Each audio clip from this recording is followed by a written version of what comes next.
Hello বন্ধুরা, আমি হলাম সন্তু। আপনারা দেখছেন এসআর সন্তু টি ইউটিউব চ্যানেল। তো আমাদের সাথে যে বন্ধুগুলো আছে, আমরা সব তারকেশ্বরের পথে রওনা দিয়েছি। আমাদের যে ভক্ত সেটা পেছনে আসছে। আর দেখছো আমাদের মহাদেবকে টেনে টেনে নিয়ে যাওয়া হচ্ছে। এটা হচ্ছে অরূপ, আর হচ্ছে মিস্ত্রি। মিস্ত্রি একটু হাই করে দাও তো, হাই করে দেবে। এরকম হচ্ছে। আর আমাদের মহাদেবকে কিরকম দেখতে লাগে একটু বলবে। আমাদের মহাদেব যেটা ওজন আছে প্রায় 6 কুইন্টাল ওজন আছে, যেটাকে আমরা রাস্তা প্রচন্ড খারাপ। আমরা এরকমভাবে টেনে টেনে নিয়ে যাবো তারকেশ্বর। আর আমরা সব বেরিয়ে পড়েছি। আর এইখানে এখানে সব জিনিসপত্র রাখা আছে পেছনে। আমরা সব বেরোয়েছি। আমাদের যে মিস্ত্রি তার দাদা হচ্ছে এটা। আর আমাদের মহাদেবকে যেরকম দেখতে লাগে বলবে। আমাদের মহাদেব সবাই কমেন্টে হর হর মহাদেব বলে দেবে। আর এই যে আমাদের মহাদেব উপরে ছাতাটা দেওয়া হয়েছে, ছাতাটা পছন্দ করেছে। ছাতাটা একটু ব্যবস্থা করতে হবে, ছাতাটা ধরেছে। আর আমাদের এই যে চাকা নিয়ে চাকা সিস্টেম গাড়ি করা হয়েছে।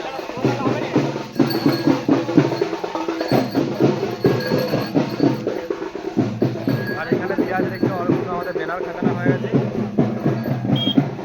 আমাদের যে সমস্ত জিনিসপত্র এই ব্যাগে আর এই বস্তায় পুরোনো হয়ে গেছে। এত 10 দিন যাওয়ার যে সমস্ত জিনিসপত্র লাগে, জামা প্যান্ট গামছা সব কিছু এই জিনিস জায়গাতে রাখা আছে। আর আমাদের এখানে ব্যানার আছে। আর ওই এখানে যে স্বরূপ, এই স্বরূপও যাবে আমাদের সাথে। এই স্বরূপ আমাদের মহাদেবকে কিরকম লাগছে আপনার? হর হর মহাদেব।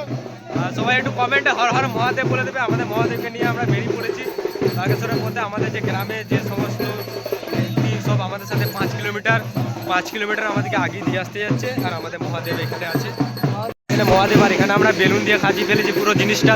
আর এখানে ছাতাটা, উপরে ছাতাটার সাথে ঘুঙুর ফিটিং করেছি। তো রাতে লাইট দিয়ে আছে, রাতে লাইট জ্বলবে, এই মাথাতেও লাইট জ্বলবে। আর আমাদের মহাদেব এরকম লাগছে মহাদেবকে।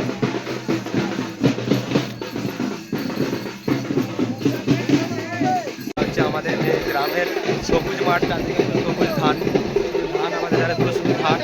আর আমরা এই মাঠে রাস্তা দিকে আমরা হেঁটে হেঁটে চলে যাচ্ছি একদম কুম্ভস্থল যে পৌঁছাবো। কুম্ভস্থল থেকে সোজা রোড ধরবো, রোড ধরে একদম তারকেশ্বরের পথে রওনা। আমাদের মহাদেবকে নিয়ে আমরা চলে এসেছি। তো মহাদেবে কিরকম দেখতে লাগছে, কিরকম সাজাইছে মালা টালা দিয়ে, বা কিরকম লাগছে একটু সবাই একটু কমেন্ট করে বলবে। ভালো লাগছে।